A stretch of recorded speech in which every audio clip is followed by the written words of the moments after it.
Fala galera, meu nome é Alberto, esse é o canal Caiu na Química e hoje a gente vai falar sobre o capítulo sobre a...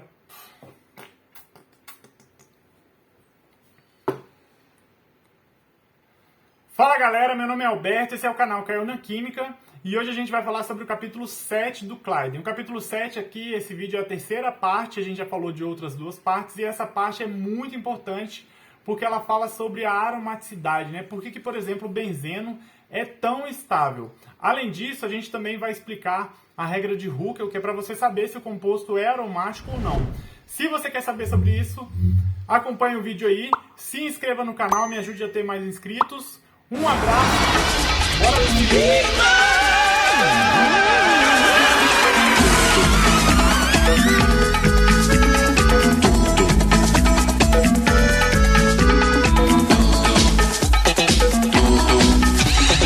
Gente, então vamos falar aqui da terceira parte do capítulo 7, que é a parte que fala sobre aromaticidade, e é uma parte muito importante aí para você entender a estabilidade dos compostos aromáticos, tá?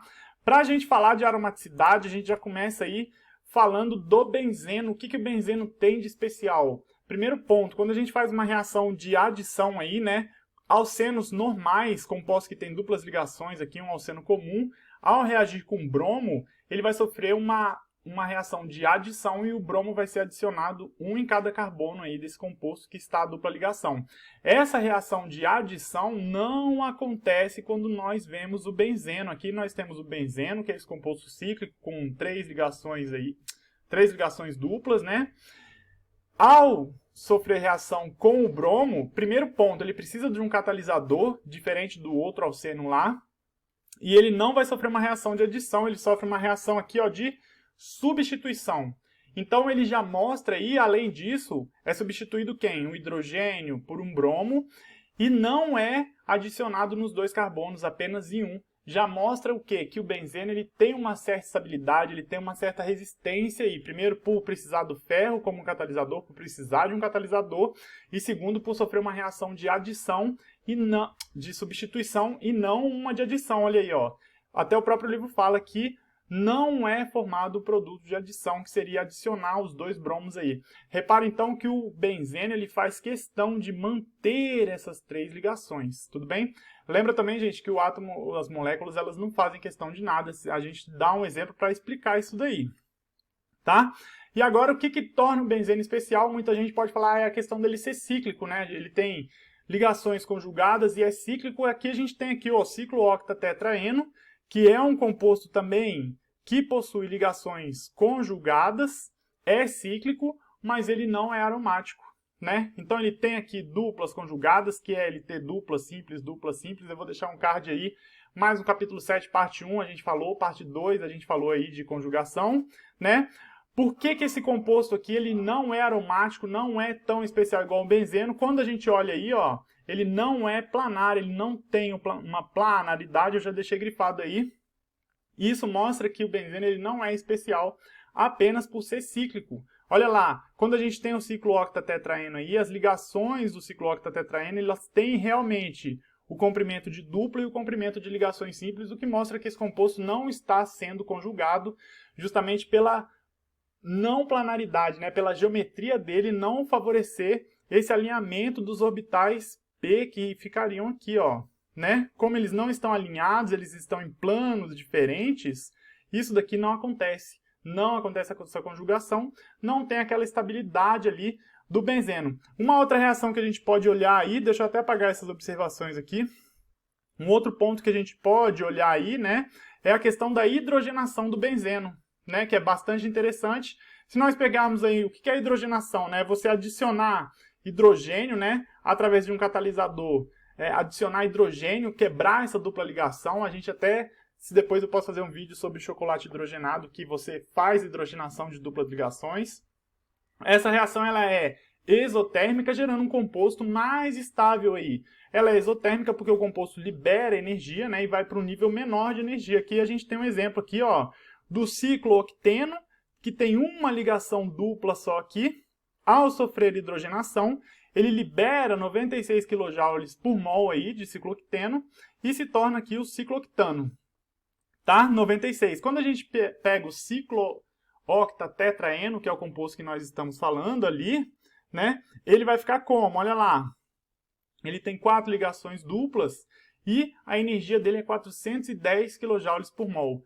Mais ou menos 4 vezes, se a gente arredondar aqui e tornar 96 bem próximo de 100, a gente tem 400 para 4 ligações duplas, né? Claro, nas ciências nada vai ser muito exato aí nesse ponto de ser exatamente 4 vezes, mas a gente pode ver que são 4 vezes. Agora, quando a gente pega um composto similar ao benzeno e faz essa observação similar, olha aqui, o ciclohexeno, que só tem uma dupla ligação, para ele hidrogenar essa dupla ligação aqui e gerar esse composto aqui, ciclohexano, ele libera 120 kJ por mol. 120. Se for o benzeno, que são 3, ele libera 208 kJ por mol. Não é 360. Por que 360? Aproximadamente. Porque a gente imaginaria que seriam 3 vezes a ligação dupla lá, igual o benzeno apresenta 3 duplas ligações. Isso mostra que o benzeno ele já tem uma certa estabilidade, ó. Ele está no nível de energia já mais baixo do que se fosse um composto comum com 3 ligações ali conjugadas. Então, o que torna o benzeno tão importante nesse ponto aí, né? E já mostra essa reação de hidrogenação mostra essa estabilização do benzeno aí. Um outro experimento aí que o livro também mostra é a questão de um composto bastante similar ao ciclooctatetraeno, mas só que ele tem algumas metilas aqui, ó, no lugar dos hidrogênios, ele tem algumas metilas, e é o nome 1357, que é o lugar das metilas, tetrametil ciclooctatetraeno. Quando esse composto ele é tratado em condições bastante oxidativas, ou seja, oxidativas é que ele vai perder elétrons, né, ele se torna um cátion e ele torna-se planar.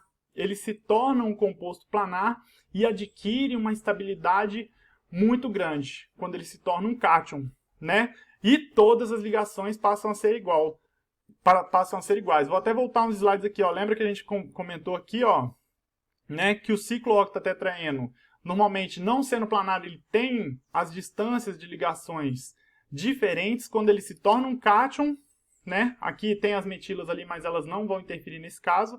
Quando se torna um cátion, ele se torna planar. A mesma questão quando ele se torna um ânion também, quando ele ganha 2 elétrons. Aqui tá dando, o livro já começa a dar o exemplo do ciclooctatetraeno, porque essas metilas é só questão de existir um composto que realmente pode sofrer essa reação. Tudo bem? Já ser documentado, e aí o autor ele dá esse exemplo.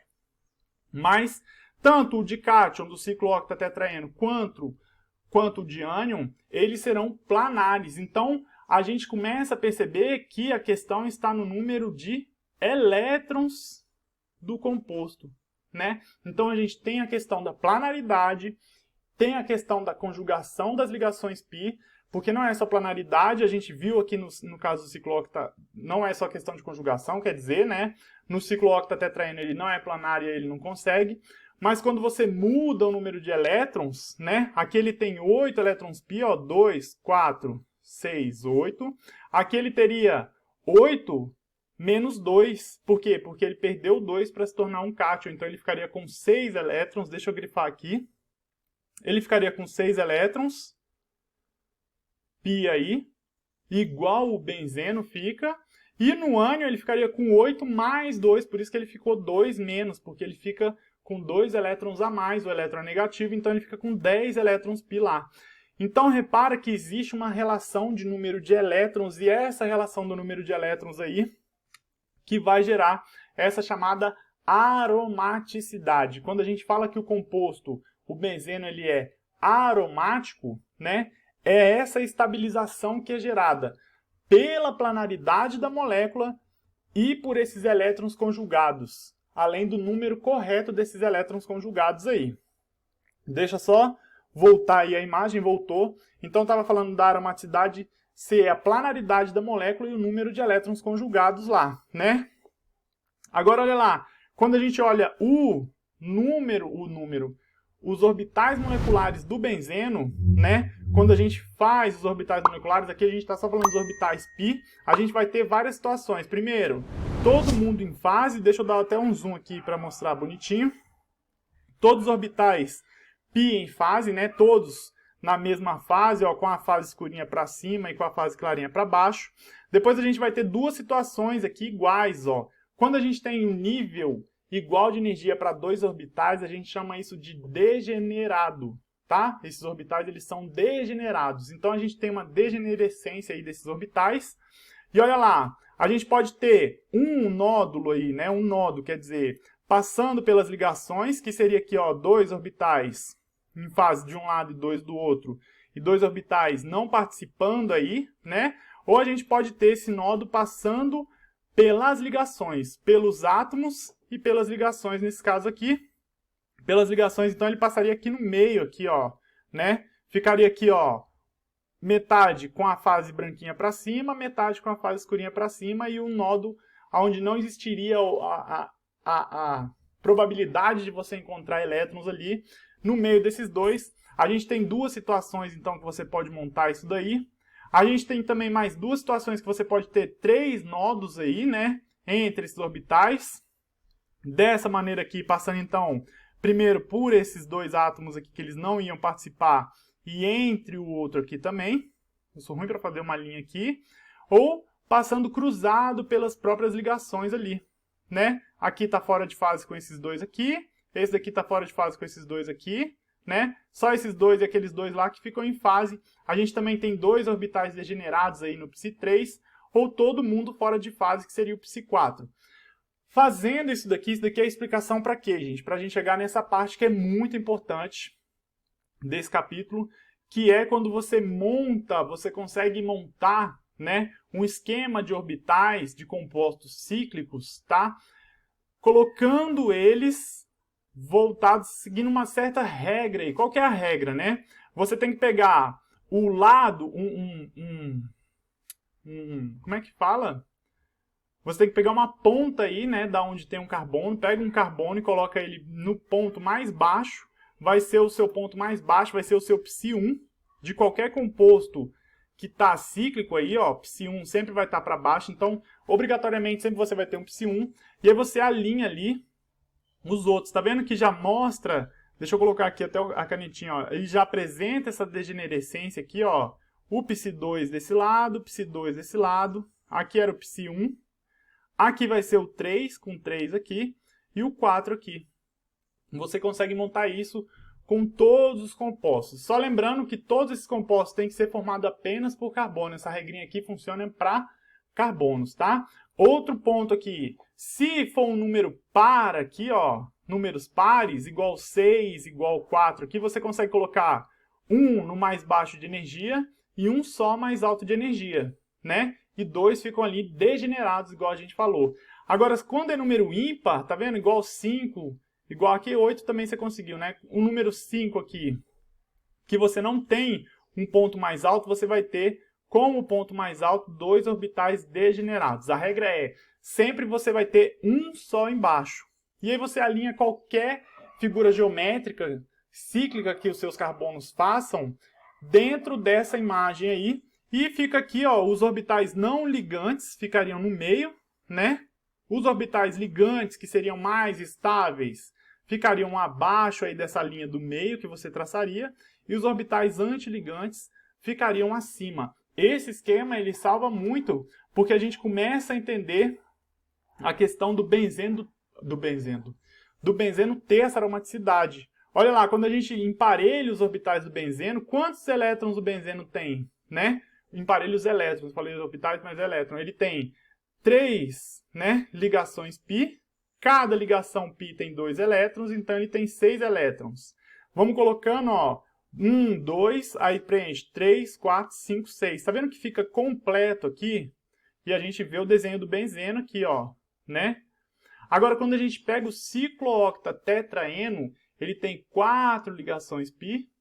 Se a gente multiplicar por 2, que cada ligação π tem 2 elétrons, ele vai ter 8 elétrons. E a gente vai preenchendo, ó, 1, 2 aqui, 3, 4. Vamos seguir a regra de Hund, que fala o quê? Para você primeiro colocar os orbitais desemparelhados e depois colocar eles aqui de novo.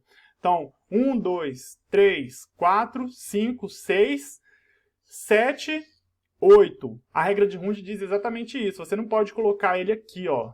Não pode, isso daqui é errado. Tá? E deixar aquele ali vazio. Você tem que colocar sempre, populacionar, colocar o elétron aí em orbitais separados primeiramente para evitar a repulsão entre os próprios elétrons.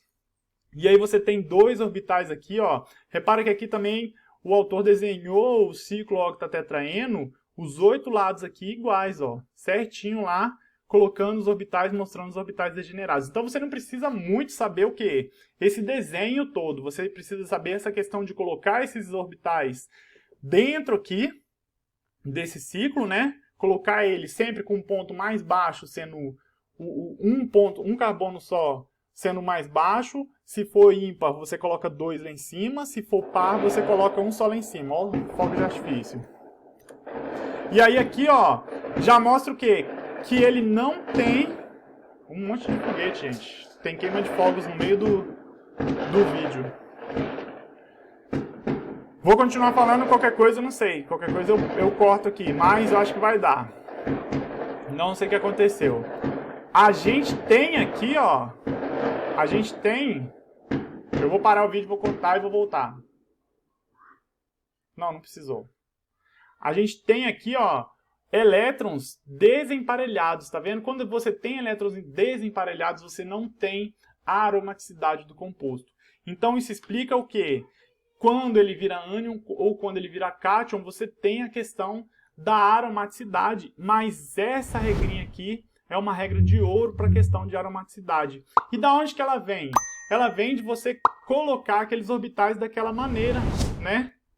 Daquele jeito lá que a gente está mostrando. Vou colocar o exemplo do benzeno aqui, ó. O que é a regra de Huckel? A regra de Huckel diz que se você tiver o número de elétrons π, tá? Um valor que seja correspondente a essa equação, você vai ter um sistema aromático. Você tem que prestar atenção muito na planaridade também, mas é bem provável que ele seja aromático. Olha o exemplo. Quantos elétrons π o benzeno tem? O benzeno tem 6. Você conseguiria encaixar ele aqui nessa equação? Conseguiria, com N sendo o quê? 1. Ó, 4 vezes 1 mais 2. 4 vezes 1, 4 mais 2, 6. Então funciona. O benzeno é aromático. Agora pega o ciclo octatetraeno. Tem 8. Você conseguiria colocar o 4N mais 2 igual a 8? 4N mais 2 igual a 8? Não daria para você colocar. Porque se você colocar 2, ó, fica 4 vezes 2. 8 mais 2 que ia dar 10. Que já não é 8. Então, o ciclo octatetraeno, que tem 8 elétrons, ele não vai apresentar essa aromaticidade. E por que fica 4N mais 2 aí, ó? O N é o número inteiro correspondente ao número de pares degenerados. Porque justamente você vai colocar... Vou colocar até de outra corzinha aqui, ó.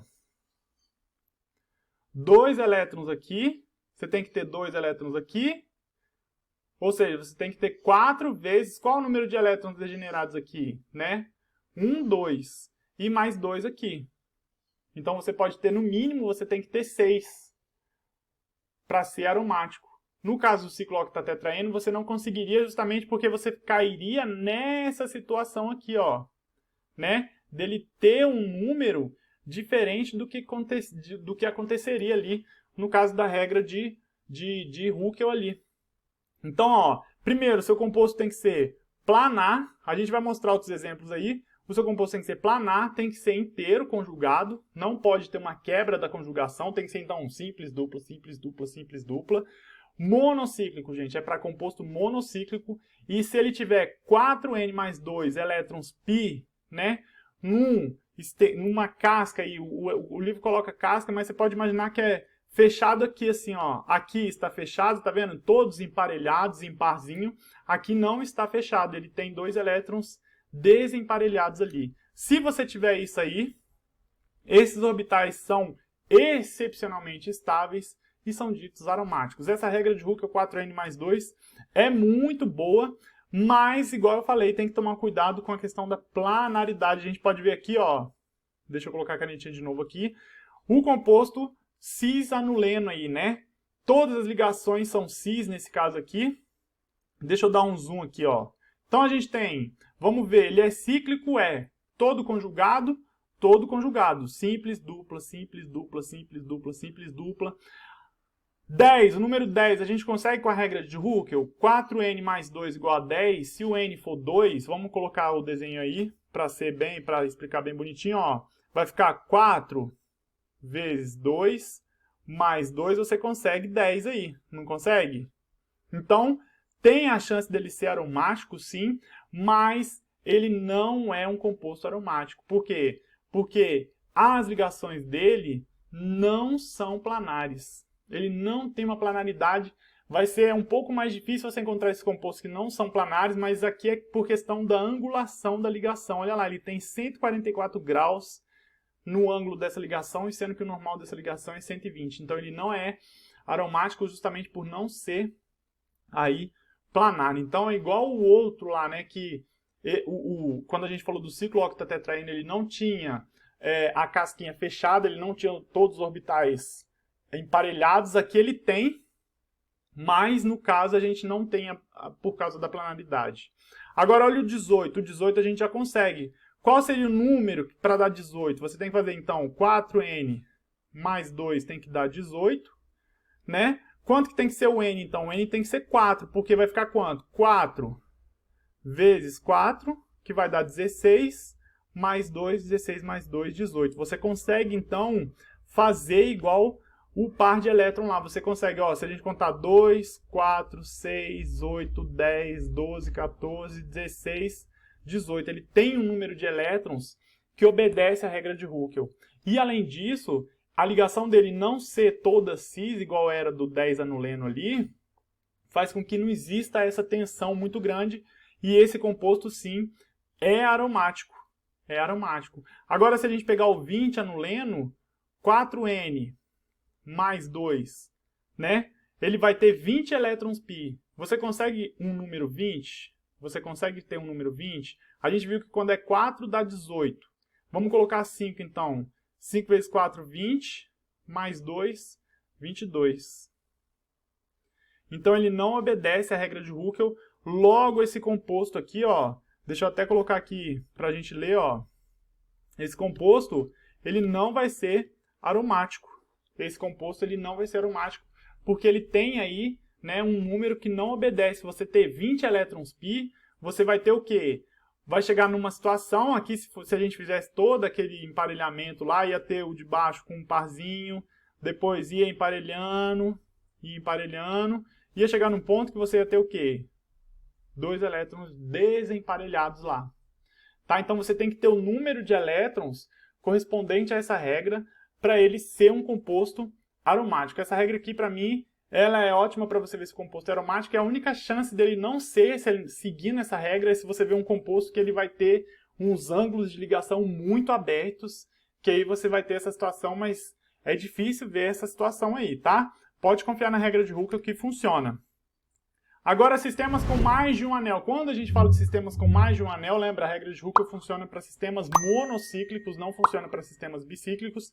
Um exemplo aqui é o naftaleno, ele parece que é um composto cíclico aqui, ó, 2 benzenos, né? Parece que vai ter 2 benzenos. Porém, ele tem cada comprimento de ligação, ligação dupla 137, ligação simples 140. Tem aqui, ó, ligação de 142, que aí sim já mostraria uma certa conjugação nesse espacinho aqui, né? 133, que é uma menor aí do que uma dupla ligação. Quando ele é aquecido e ele perde aqui, ele sofre essa oxidação aqui, se tornando a tetralina, aí sim ele continua mantendo o anel benzênico e ele se torna aromático, tá? Então, quando a gente pega aí, o naftaleno nesse caso aqui também tem 10 a gente conseguiria fazer, ele obedeceria a regra de Hund, apesar da regra de Hund só funcionar para sistemas monocíclicos, mas a gente vê que ele não é totalmente conjugado, justamente porque as ligações apresentam aí comprimentos diferentes, então ele é um pouco mais complexo. Agora aqui, ó, no caso desse 1,6 metanol 10 anuleno, que ele pode ser desenhado tanto assim, mas esse desenho aqui ele mostra melhor aqui, ó, né, que essa metila ela tá para cima aqui, mostra que existe uma planaridade entre essas duplas conjugadas aqui, e aí ele apresenta um caráter aromático diferente ali do naftaleno, que não vai apresentar tanto esse caráter aromático, vê-se pelo comprimento das ligações. Esse composto aqui, ó, já apresentaria todas as ligações no mesmo comprimento, então é um pouco mais complexo sistemas com mais de um anel. Você não pode generalizar muito essa questão de aromaticidade. E a regra de Huckel, ela fica aí, ela é boa para explicar alguns pontos, como por exemplo esse do ciclopentadieno aí, ó. O ciclopentadieno, ele reage muito bem, né, com um composto que vai fazer uma redução dele aí. Agora, nesse caso, ele vai perder o hidrogênio, ele não vai ganhar o hidrogênio, né? Perdendo o hidrogênio, ele vai se tornar um ânion, né? A dupla, os dois elétrons que fazia a ligação simples aqui, ele vai para o ciclopentadieno e ele fica esse ânion. E quando a gente olha a formação, olha lá, do ciclopentadieno, né? A gente tem o desenho dele do mesmo jeito, ó, lembra? Desenha ele para baixo. Desenhei ele para baixo, eu coloco os orbitais aqui, né? Ó, bonitinhos. E quantos elétrons π ele tinha antes? 1, 2, 3, 4. Antes ele tinha, então, vamos colocar aqui, ó, 1, 2, 3, 4. Ele não tinha, então, um sistema fechadinho, não tinha todos os elétrons emparelhados ali para ter essa aromaticidade, para ter essa estabilidade.